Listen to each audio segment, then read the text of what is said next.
Okay, so let's start on, I'm going to give you an escrow. Hi, Alyssa. Hey. Now, now I see somebody.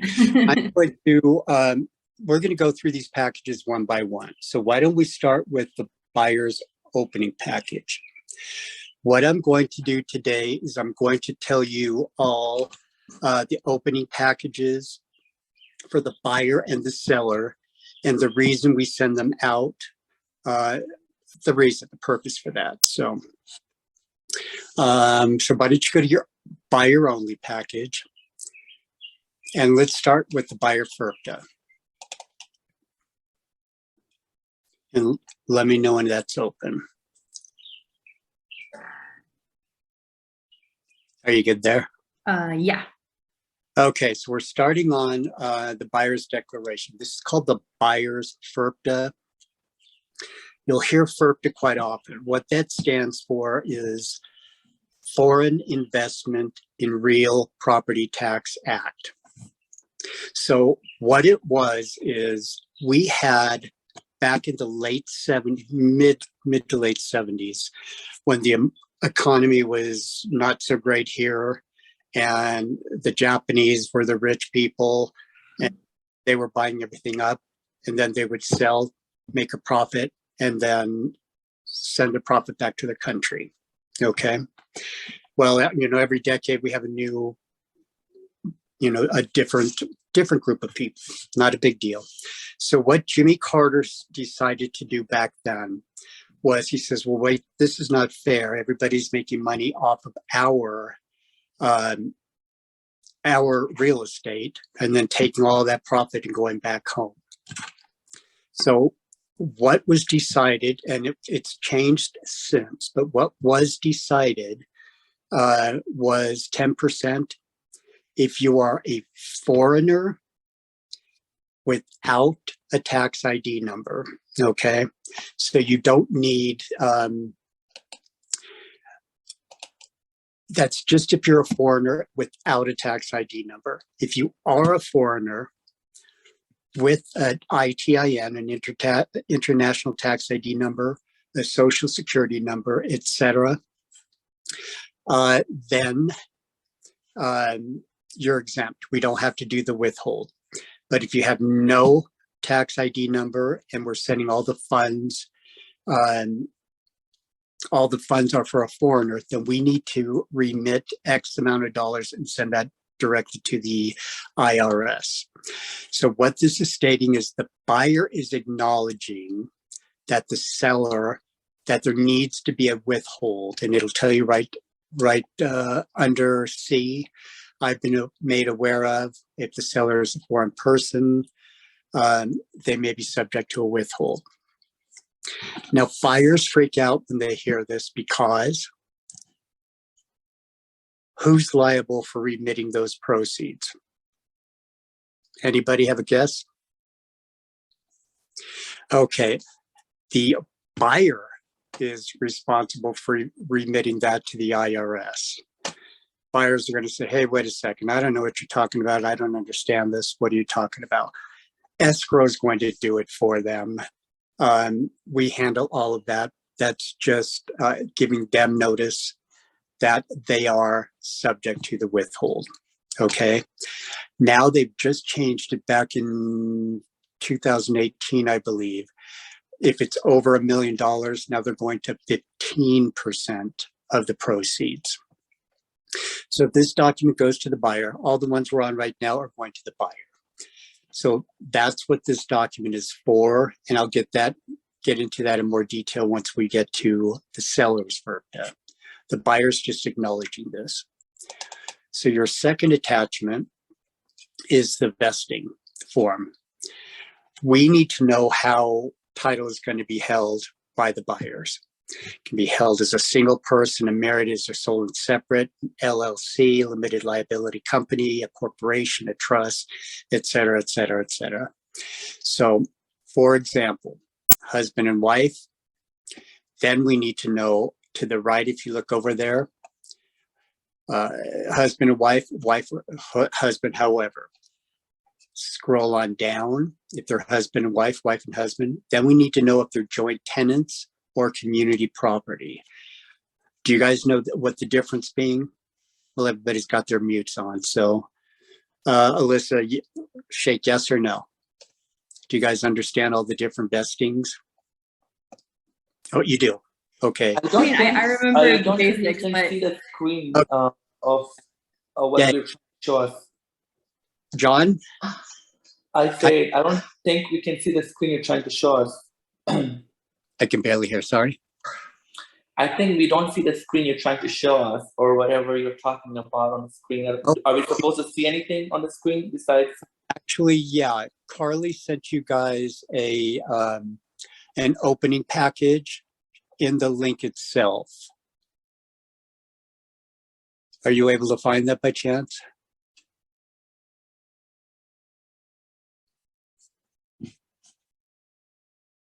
Yay, nay? I don't think I can find that. Is this gonna be under the chat or?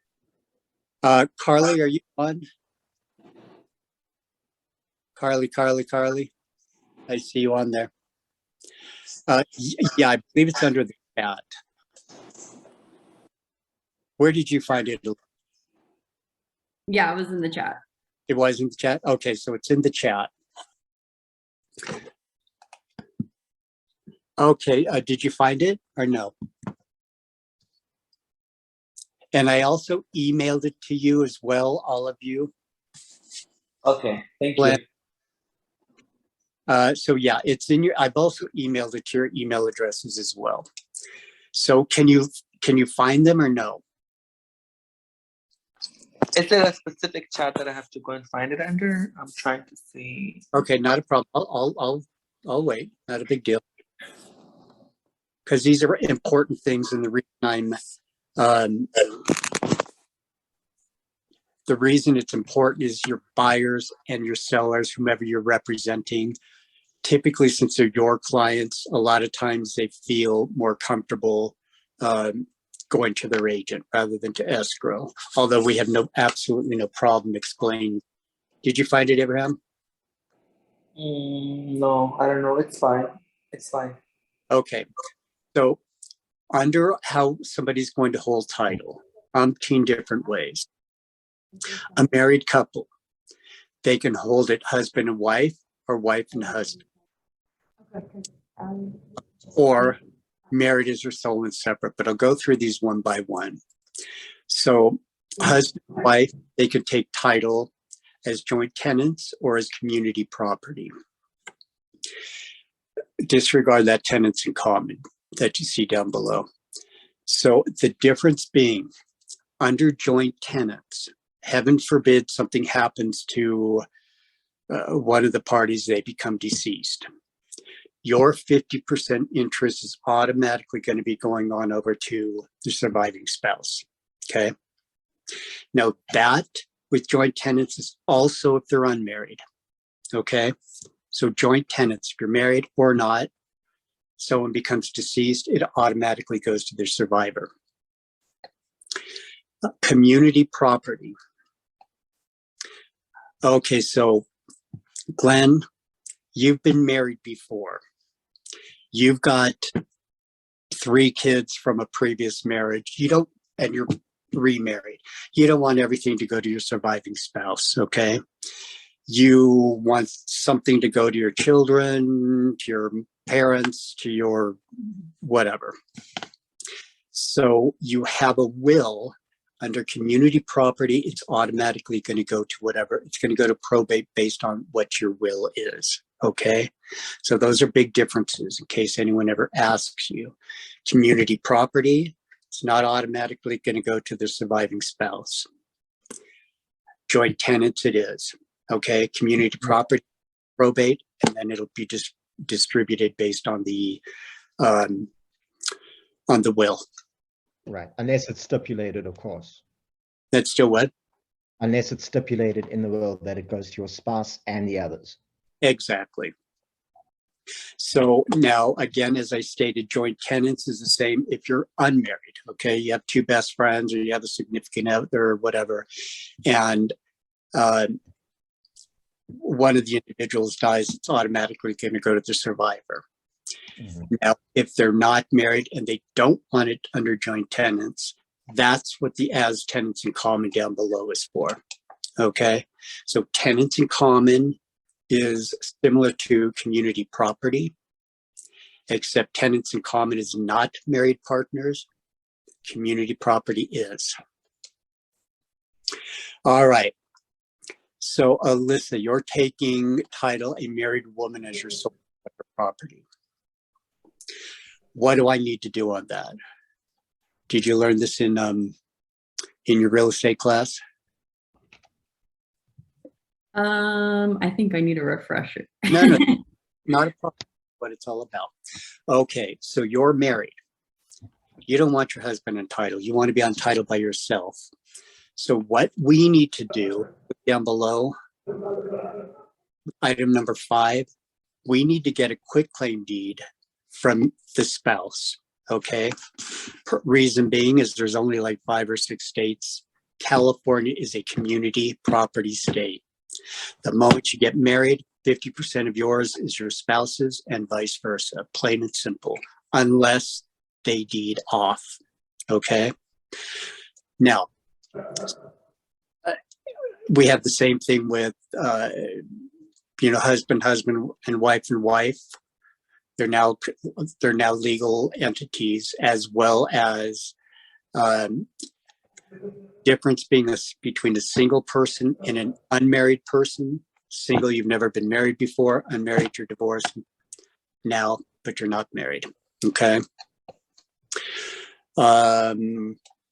Corporation, LLC, and a trust. Many people don't want to take title under their individuals, so we'll go into a trust.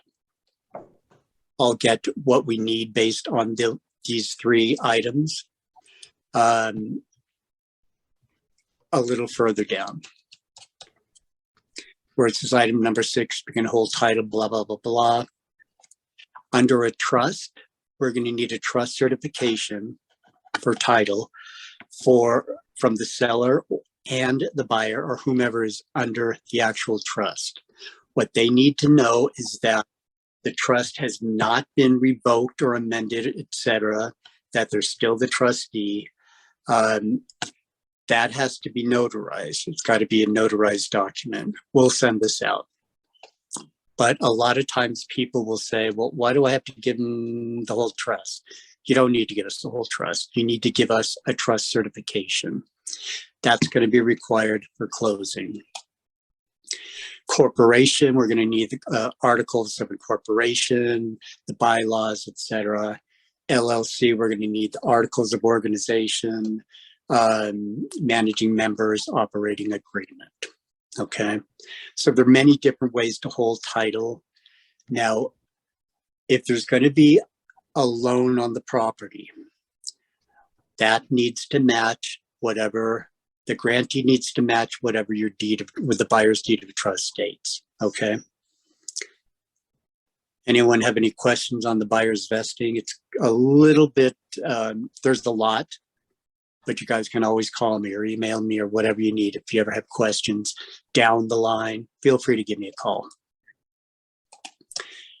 All right, so what's our next document? Sorry, I just have one question on the Sure. If the spouse is living in another country and Okay.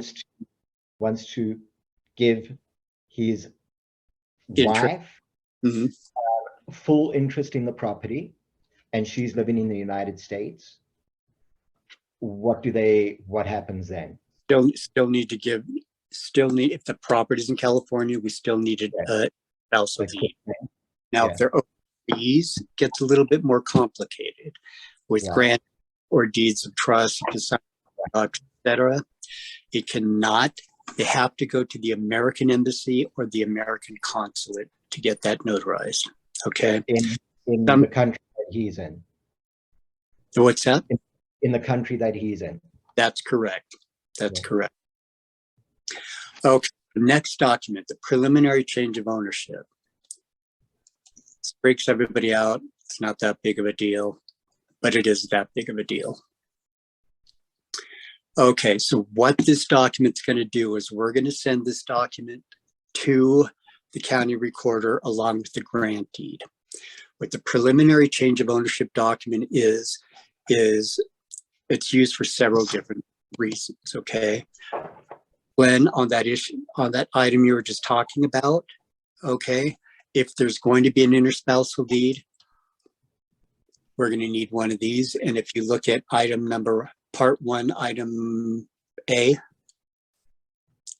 all they need to do is transfer solely between adding or removing a spouse. Yes, they don't need to fill anything else after that. Okay. On sale, buyers need to fill this out. All of item number 1 is going to be no. That'll make it easy for your client. You need to notify your clients. Typically, we'll fill out B and part 3 as well. I'm sorry. Part 2, B and C, and then part 3. The only reason I say we like to fill that out is because a lot of times in escrow, we'll send this out at the beginning. A lot of times, they decrease the purchase price or they're adding whatever. So typically we like to fill this out. Clients want to fill that out, that's fine. But if you look at it, it gets a little, you know, process. All they need to do, and it doesn't need to be both individuals, just one of the buyers needs to sign it, date it, their phone number, email it, and boom. Now I put their additional information. That additional information is if they have any questions on, if they want to fill it out, they have any questions on that. Now here's one big thing is quite often, and you're going to see this a lot, many buyers won't fill it out or they won't return it. We'll get the grantee closed 4 weeks, 6 weeks later. The buyers are going to get an email from the county assessor's office saying, we need you to fill this out. The buyer's going to say, what? We always try to get it up front, but sometimes they just don't. Yeah.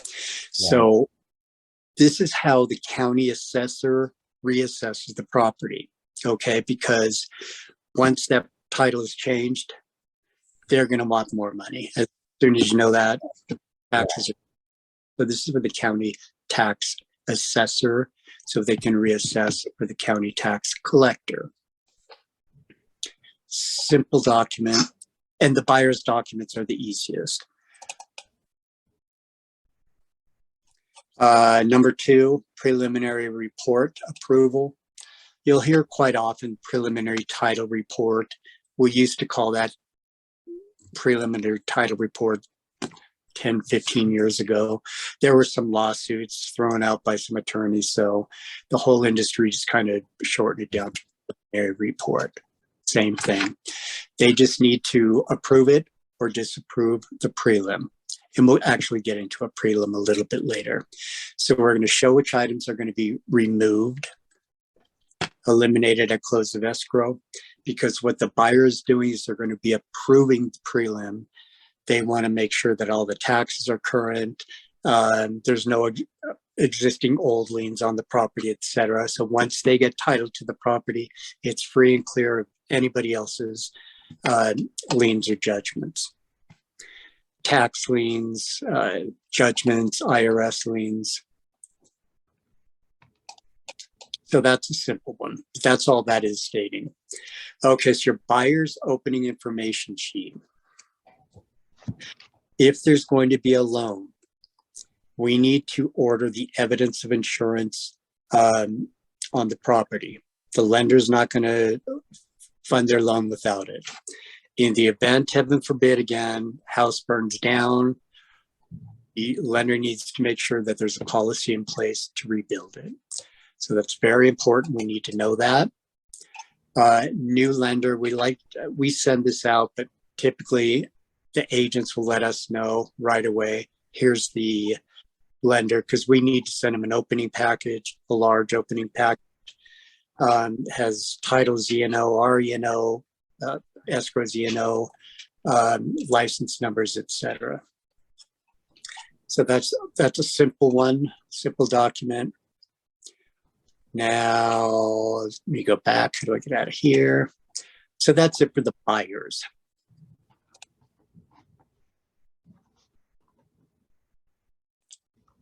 Okay, and Alyssa, did you get the opening package? Yes. Okay, you did. Okay, because Paula just sent me your email address. So, okay, good. So now let's go to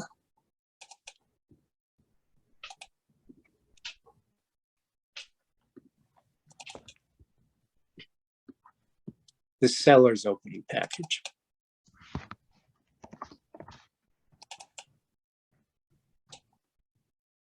Instruction for proceeds. All your sellers are going to be excited if they want your actual proceeds once they come in. So since it's a lot of money, we send this out to them. If you look at page 2, we require this to be notarized. Okay. There's a lot of wire fraud. I'm sure you hear that all the time. And we'll actually call the clients as well just to confirm their wire information. We want to make sure that it's notarized. Nobody got in touch, got a handle of this document and somehow sent it into escrow. So back to page 1, we need their bank name, the routing number. Now let your clients know, hi Clint, let your clients know the big banks, the ABA routing numbers, and the wire routing numbers that the wire routing numbers, the ABA numbers you see on the check are not always the same. The big guys will, the little guys will, but a lot of times the big guys, on the bottom of checks, you see all those numbers. That is going to be different from the actual wire ABA. So that would be correct, or they're not going to get their money. Also, if they're under a trust, once they close, the money has to go to the trust. You're going to hear a lot of people say, no, just put it in my personal account. We can't do that. By law, we cannot do that. So they need to get a trust account for that. That's a simple document. Second document, seller's information sheet. This is giving us all of the liens, like if there's a first, a HELOC, et cetera, on the property. We need to order the payoff demands, okay? The big guys, it's really easy. Bank of America, Wells Fargo, Citi, Chase, you can get them right away. A lot of the littler guys, they'll want this document signed by the sellers. We need to send that in to the little lenders. Most often you can just call. You just call and boom. And loan numbers, social security number, and boom, you have your 10 minutes. But a lot of them do not. So if you look down below in that little bit of verbiage, very bottom, right above the signature, this is, once they sign that, this is giving us authorization for us to order the payoff. This is what the lenders are going to want for us to have in file. We also need, if it's an HOA, if it's a condo, we need the HOA information. And it doesn't even have to be a condo. A lot of PUDs have that as well. And then the mailing address after the close of escrow, we need that because we need to send out the 1099s at the end of the year. So that's important. Any questions on that? A lot of them are simple. If I'm going too quick, just holler. Or if you didn't catch anything, want to come back later, you're not comfortable online, shoot me an email, call me, etc. I'm good with that.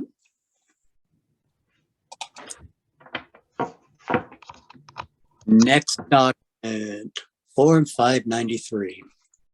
This is one that scares everyone. Okay, so you know how we have the FERPTA that we discussed earlier? We're going to have the California Form 593. This goes in conjunction with the Cal FERPTA.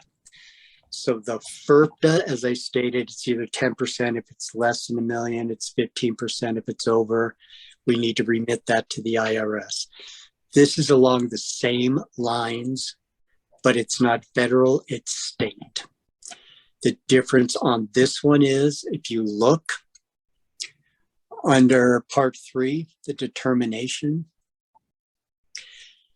the property has to be the seller's primary residence 2 out of the past 5 years.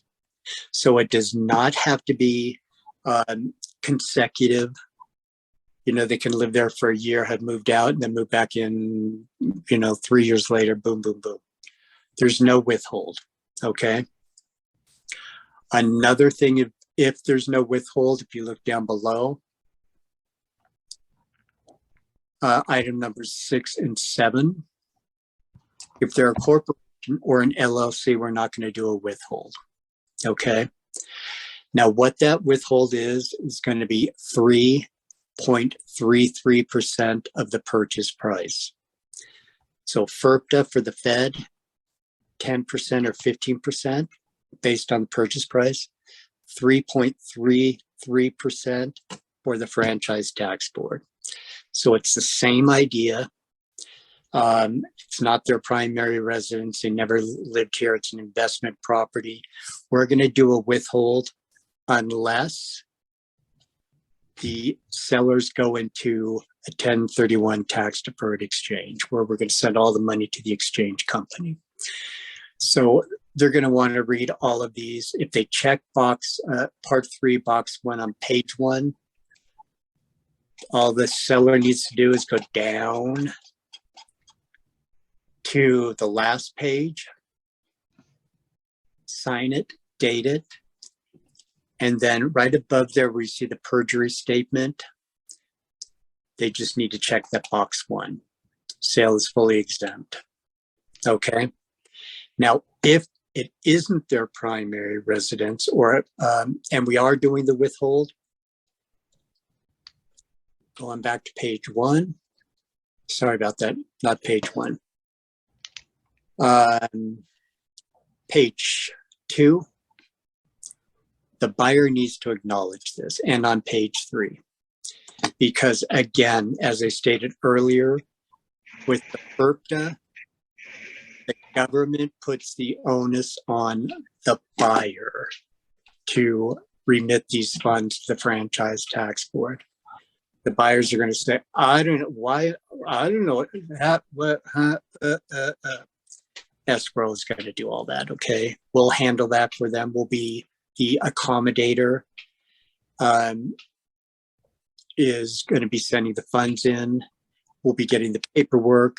The buyer just needs to acknowledge that. On the last page where it says buyer's transfer signature, they need to acknowledge that. We'll send the funds in.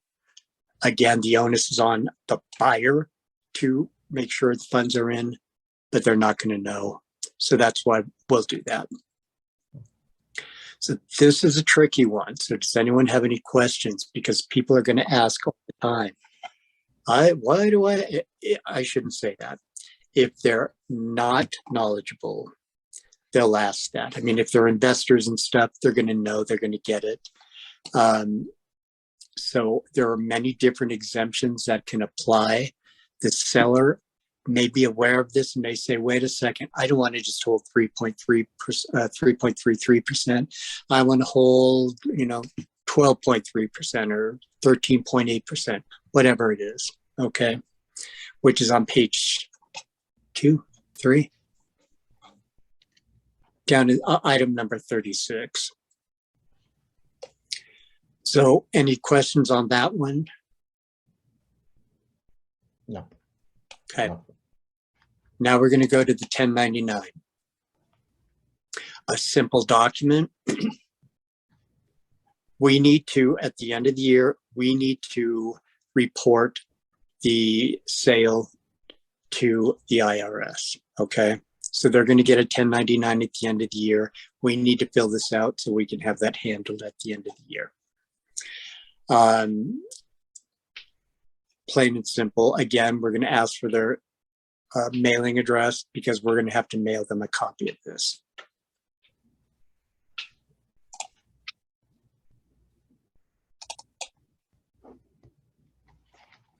Commission. Okay, so you guys are always going to want to take a peek at this, okay? Sometimes you may say, oh, oops, I forgot it's only 2.5% to me and 3% to the selling agent. Or I'm only getting X amount of X percent. If it's the same, if it's an equal amount, I'm going to send out the commission instruction, okay? If it is a different amount, if you're getting more or less, it's in the MLS, but a lot of agents don't like the other side seeing what they're getting. Fine, so what we'll do is what's called a CBC, a cooperating broker,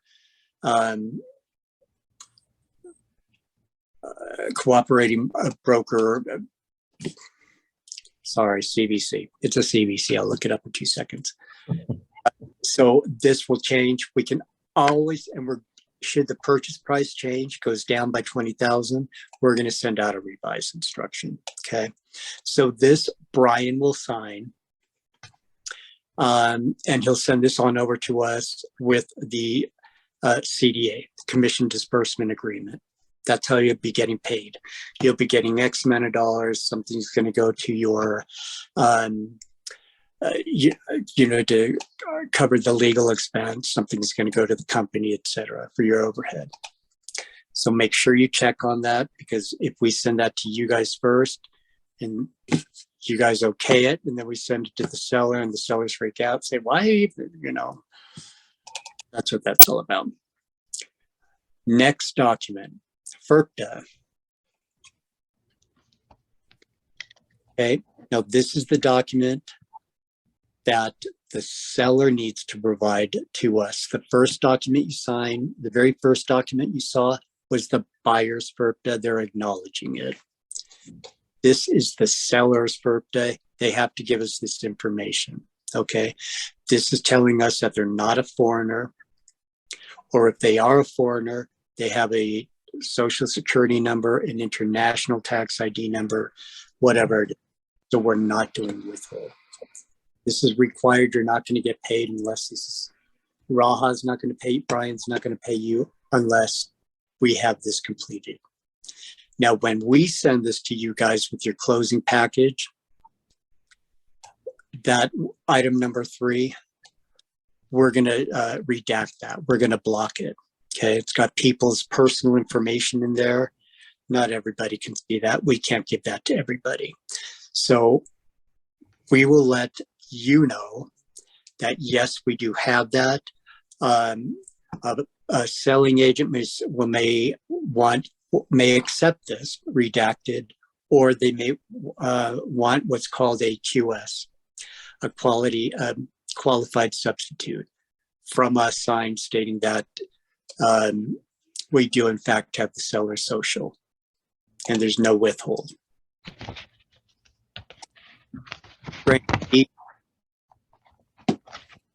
Your grant deed is the document that transfers title from the seller to the buyer. This is another document that needs to be notarized. Okay, notarization's on the second page. It goes down to the county recorder with that PCOR, the document that has all that information that the buyer needs to sign, how much you're selling the property for, etc. This goes down to the county assessor, down to the county recorder. PCOR will go to the assessor. Again, if you see Betty Buyer, a married woman, as her sole and separate property, we need to get the interspousal deed from the spouse. It's going to have your legal description, your property address. You'll see these numbers up at the top: documentary transfer tax, city transfer tax.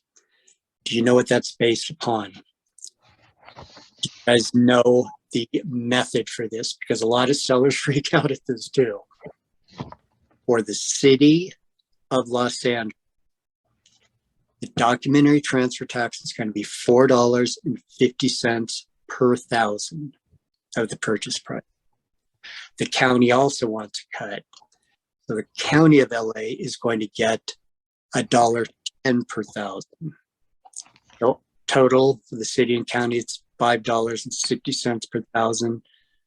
Sellers will ask you, why so much? That's just the city and the county. We have no control over that.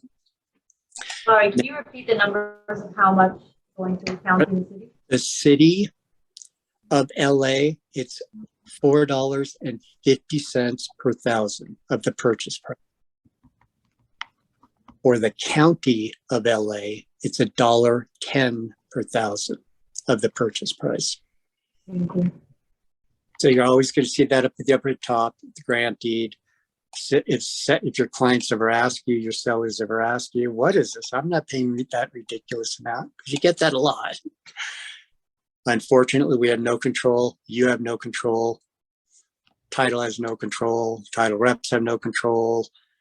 Your broker, nobody has control. This is the city and the county. And then the trust, certification of trust. We were talking about this earlier when we were on the buyer's vesting. This is required from either buyer or the seller if they're under a trust or if they're going to be going into a trust. It's got your trust name, the names of the sellers. Okay, so item number 4. This is what we were talking about earlier. It has to be, you have to have authorization to purchase the property or to sell a property. That's going to be stipulated in every single trust agreement that's required by law. Okay. Name of the trust settlers. They're going to state that it has not been revoked. Item number 8 has not been changed, modified, amended, etc. This we need, if you look at page 2, we need this notarized as well. So whomever's in the trust, they are stating under penalty of perjury that yes, we are the signers for the trust. We're allowed to sell the trust. We're allowed to sell the property. Okay, so that's the seller's opening package. Now let's go to both the buyer and seller, top one. These are documents that are going to be required by both parties. Okay, so the first one we went over, the buyers, is just the buyer. Seller, the second one is just the seller. This one is for both. Electronic signature, since everything is done via DocuSign primarily now. This is giving us authorization. This cannot be DocuSign. We need live signature stating that yes, everything they've given to us, we've agreed, DocuSign, not a problem, etc. This I'll show you in our escrow instructions as well. This is just giving us authorization, okay, to accept DocuSign as their legal documents.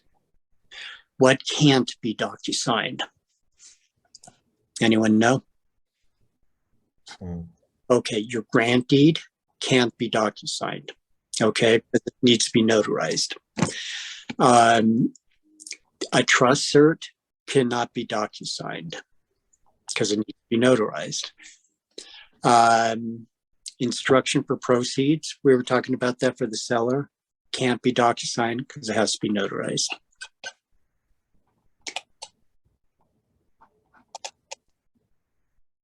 Sample of the CalFIRPTA.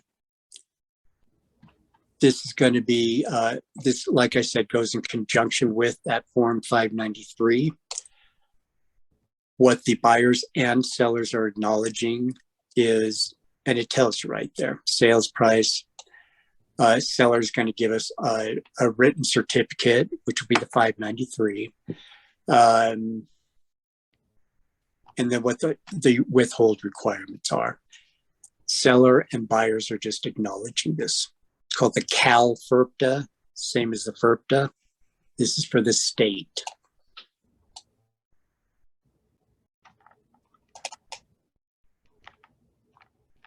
Escrow instructions. Okay. I'm an old timer. I've been running a desk in town for 37 years. So I'm kind of old school. I like to add things. A lot of the newer, and it's perfectly acceptable, but a lot of the younger escrow officers won't put in a lot of information, and I'll explain that to you. So under instruction, page 2, we're making sure that what we just discussed, that electronic signature agreement, they're agreeing to that. I put in the home warranty, okay? This verbiage under the important notice of property owners. I created that because you're going to get quite often. We closed, you'll hear from a buyer. Well, wait a second, we closed, and now all of a sudden we have we closed 6 months ago. Now all of a sudden we have a penalty on our taxes. Why is that? We never got a tax bill. This is going to explain to them, it's your responsibility. We're not going to go in on every single file and, say, hi, did you get your tax bill? That doesn't work. The buyer needs to be responsible. If they don't get a tax bill after the close, they need to contact the LA County tax collector directly if they don't get it. Quite often a seller will forward that to them. And this will also give you when taxes are due. Now, taxes are funny in California. Let's just stick with LA County. You're always going to see 2 years on a tax bill, okay? Why 2 years? Because the state does things for the fiscal year is kind of backwards. The first installment runs from July 1st through December 31st. Your second installment runs from January 1st to June 30th of the next year.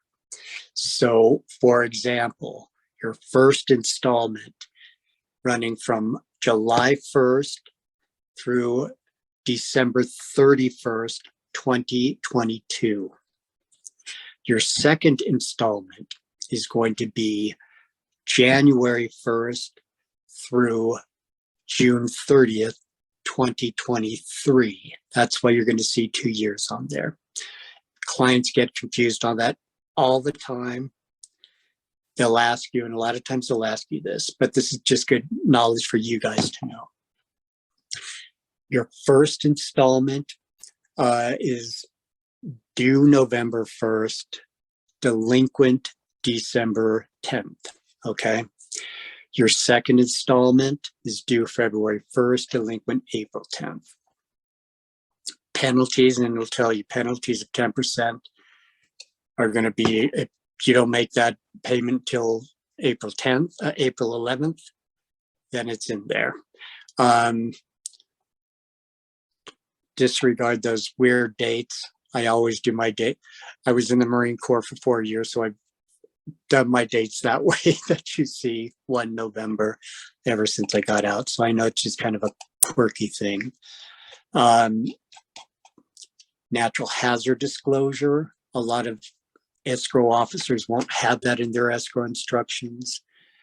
I'll always put that in there because I want to easily be able to go to the escrow instructions without having to go to the RPA and look, was it countered, was it recounted, etc.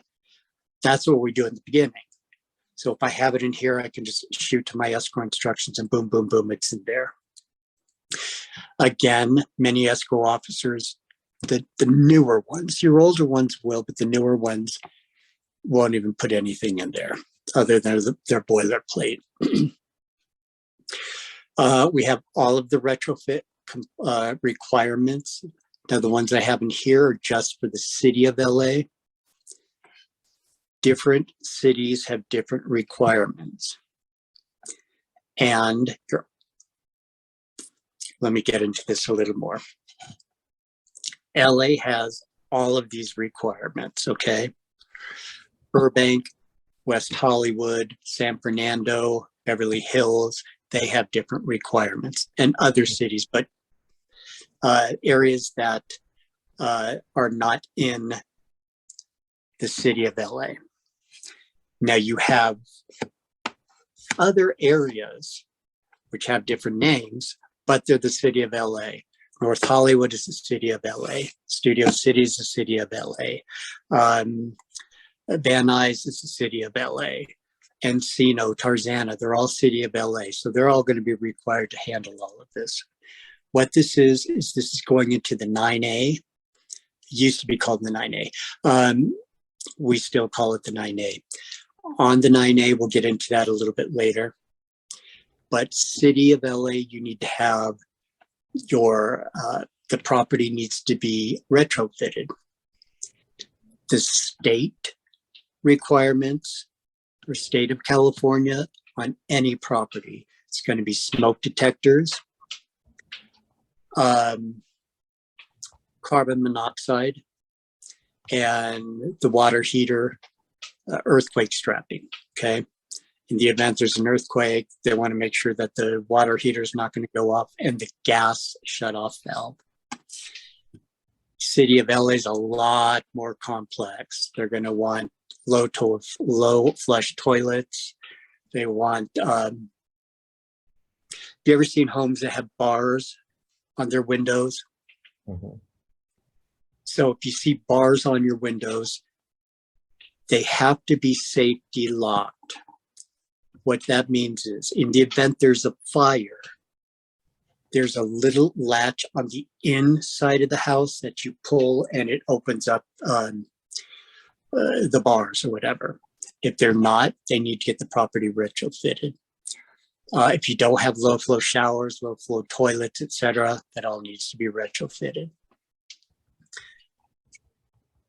Okay, so those are your escrow instructions. You're going to, every transaction has an escrow instruction. Somewhat you'll see they won't throw anything in there. I'm still old school. I like to be able to look at it and say, okay, boom, boom, boom. Because the real work is once we first get the RPA, then we're going to say, okay, was it counted? Was it counted out? Was it the amount changed, etc.? That's what we need to do in the beginning. And then I clean it up in the escrow instructions. Oh, let's go back to page 1. Okay, so page 1, up at the top, right under the escrow number, with the undersigned principals. Okay, so we've received the RPA dated, the seller multiple counteroffer number 1 dated, buyer counteroffer, blah, blah, blah, blah. You need to review that as well, just to say, oops, David, I forgot to send you the seller's counteroffer number 2. Wasn't in there. Because if you look at it and say, well, wait a second, it's not $2 million. It's, $2,200,000. So make sure you check all of that. Buyer's deposit, total consideration. We're going to have the close of escrow date. I always put my the day of the week.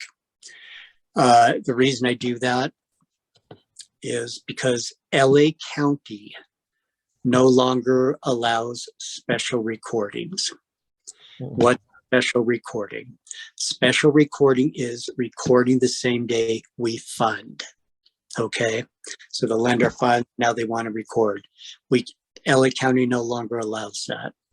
We're the largest county in the country by population, by far. We're twice as big as Chicago, whatever they are, Cook County, I think. We have 10 million people here. We're larger than many states, just the county alone. So the county recorder just got overwhelmed, plain and simple. There's just too many people. So they want all their documents ahead from the different title companies ahead of time. They go through all of that. In the morning, they'll give the different title companies their confirmation. So that's the reason I put the actual day in there, and I'll let you know up front. The reason I put the actual day in is because if we have a close of escrow on Monday and there's a loan on here, what that means is the buyer is going to have to put their funds in on Friday prior, and they're not going to own the property until Monday. They're going to say, wait a second, and they're paying interest on their new loan, and they're putting in money that they're not getting any interest on. So that's, and I'll even let you guys know that up front. Say, hey, the close of escrow is on Monday. Do you want to keep that day? Do you want to push it back to Friday? Do you want to push it up to Tuesday or leave as is? Now, a lot of times you guys won't know that when you're saying a 30-day escrow and boom, boom, boom, which is fine. So I just like to make you guys aware of that up front. It has your property address, your legal description. Again, if you go down free from encumbrances except, you're going to see the 2 years there again. That's what we were just talking about as far as the taxes are concerned. Covenants, conditions, restrictions, easements are all going to stay. What they are is an easement, okay? You're going to see power lines coming onto the property. You're going to see cables coming in from DirecTV or whatever. The water, LADWP is going to have access to the property. Southern California, Edison, the gas company, et cetera, whomever. Those are what easements are, okay?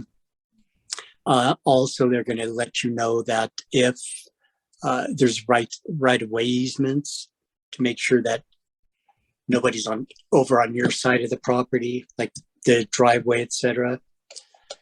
So that's what those are. Simple, we're done with the escrow instructions. Privacy Act notice, simple document. They just need to acknowledge it. Both buyer and seller, they're giving us their personal information. We're getting their social security numbers. We're getting their dates of birth. We're getting where they lived for the past 10 years. We're giving their maiden names. We're getting all of that from them. Client's going to go, oh, geez, what's this all about? You know, that's kind of intrusive into, why are we giving you all of this? You don't need to know all of this. Well, unfortunately, yes, we do. Okay.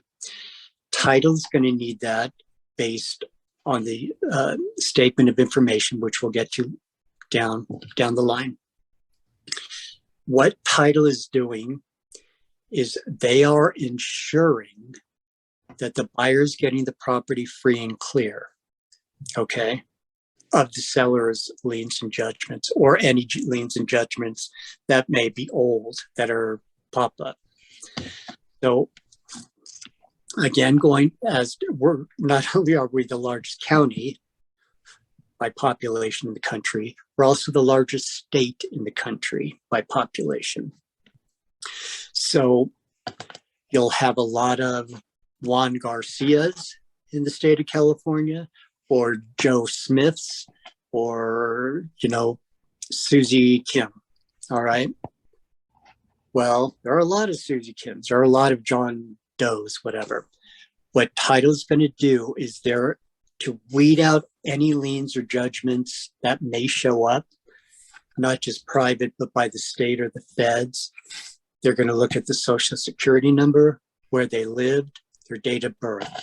So this John Smith may have a different social security number. It's going to clear it off. It's going to take it off the preliminary report that we were talking about earlier. There's tax liens with the IRS. The seller looks at we always send the seller the prelim as well. Many escrows only send it to the buyer. I send it to the seller so they know what's on their prelim. A seller may come back to you or to us, but a lot of times they know you and say, wait a second, there's $200,000 worth of IRS tax liens. That's not me. I don't know what they're talking about. This is how we eliminate those. Okay.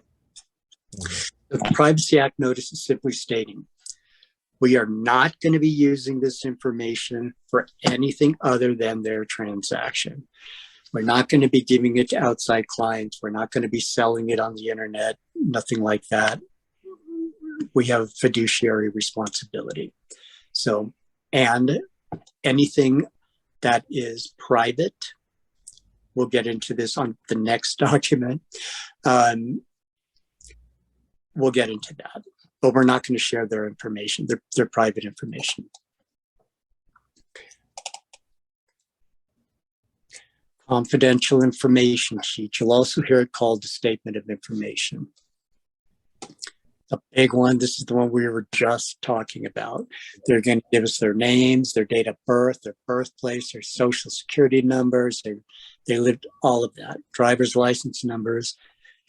Again, clients will say, why am I that's personal. Why am I giving that to you? There's reasons for that. Title has to know that, okay, in order to ensure that none of these liens or judgments are, in fact, those people. Right. So it's a long document. This is required by both the buyer and sellers. Because it's not just the sellers. The buyers can come in and want to buy and wait a second, they've got a franchise tax lien in there for $15,000. The lender's going to say you have to pay it, or we need to up your loan amount. Title is not going to close a transaction, period, if there are liens from the IRS, franchise tax board, if it is yours. They say, well, can we just put those in a second position behind? No, those have to be, governmental liens have to be paid off. Now we have what's called the state privacy document retention, similar to the Privacy Act notice. However, as of the 1st of January 2020, in the state of California, you go to Macy's and you buy stuff and they have your credit card number, etc. You can ask Macy's to, or you do it online, delete all my personal information, get rid of it. You now can do that legally. We as Escrow cannot. We're not bound by those regulations that 5% of everyone else is. Reason being is we are required to hold the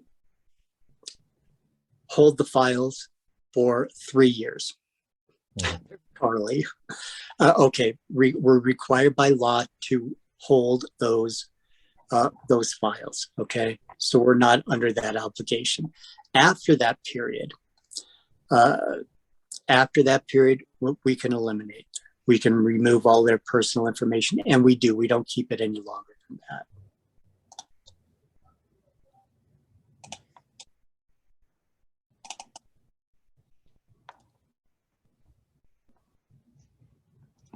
So we went over both. We went over the buyers and the sellers. Let's go to the last one. There's not many documents. Inter spousal grant deed. This is what we were talking about. Okay. If you're holding title as your sole and separate property, the spouse that's not going on title needs to complete this. This needs to be signed and notarized. Okay. If you look at the top where it has documentary transfer tax 0, we're going to have an exemption that is put on that PCOR. Do you remember the PCOR that the buyers fill out? It had all the information. If not, you can go back. It's called the PCOR, Preliminary Change of Ownership Report. There are exemptions with the state and county that you do not, that they're not going to be reassessing the property based on transfer of title. Okay. In this instance, transferring or establishing sole and separate property. That's it. Next meeting, what we can do is we'll go over a preliminary report. I'll show you guys a really ugly one. It's going to exaggerate. It's going to have liens, mechanics liens, what they are, you know, we'll go through all that. Does anyone have any questions? on any of these. I know it's a lot to learn. So, and email these to you as well.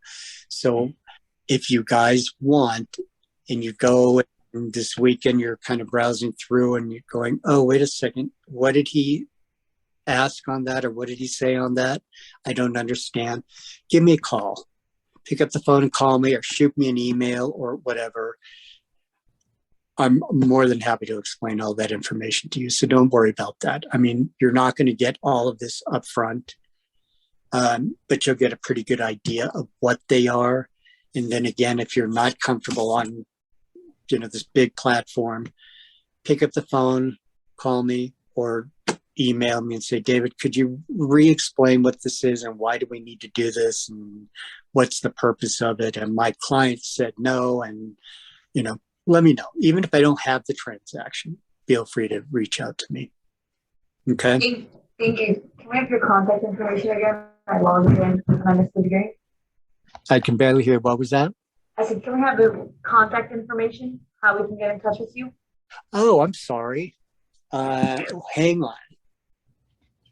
So much. You know what? Yes. Who's asking? Because I emailed a package on here. Hi, Kaya. Maya, you know what? I think I emailed that to you. And- Kaya. And myself. I got emailed a package, like a mention of this package too, but the package wasn't attached. I just put my email in the chat. You don't have one attached, or you do? I don't think so. I didn't get it. I mean, we are Keller William West Side. Not a problem. What's your email address? I put it on the chat if that's easier. Oh, you know what? Don't kill me, but I'm an old man here. Come on, I'm 61. So bad at this. I'm so bad at all this stuff. Do you mind Let me tell giving you the email. CH. what? You know what? Let me give you my email. Perfect. That's the best. It's D as in David. My last name is EHRICH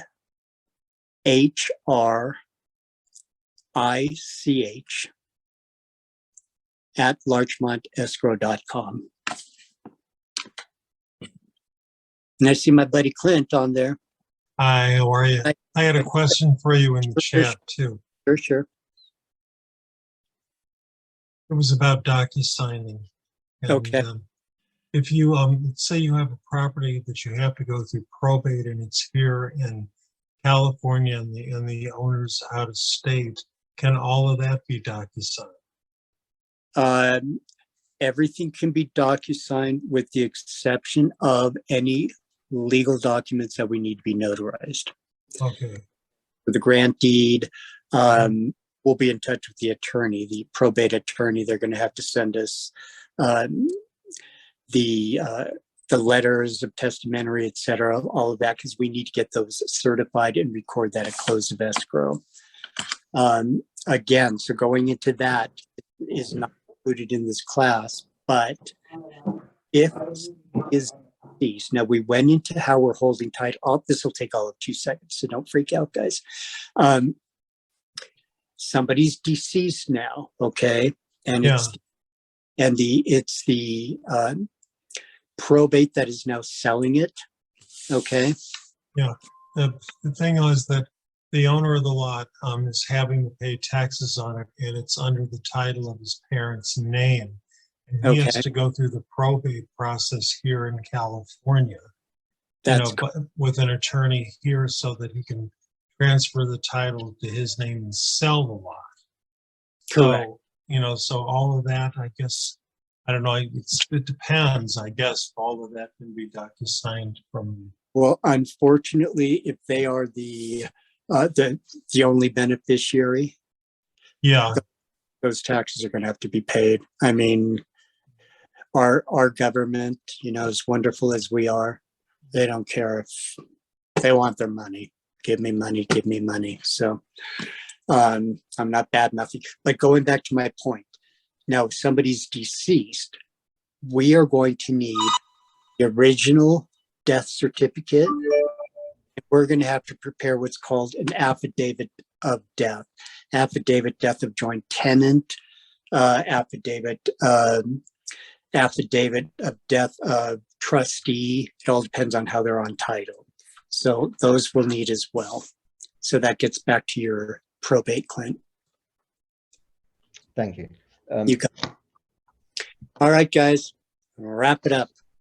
So, David, I didn't get your information either, and I never got any of the paperwork that everyone else was reading. Although I did have some paperwork in my hands from someone else. Yeah, that looks like a PCOR, I think, what you showed. Yeah, it's a PCOR and a claim deed. Yeah, not a problem. Glenn, what's your email address? It's GLEN Okay. PAUL. Okay. The number 4 at hotmail.com. At Hotmail. On its way, my friend. Thank Again, you so much. Congratulations. It's a great industry to get in. Thank you. And Clint's had some really good deals as well. So just be patient, and it's going to be, confusing, but you'll get it. So, and I will shoot this over to you now. Thank you so much. Bye, guys. Peace out. Bye.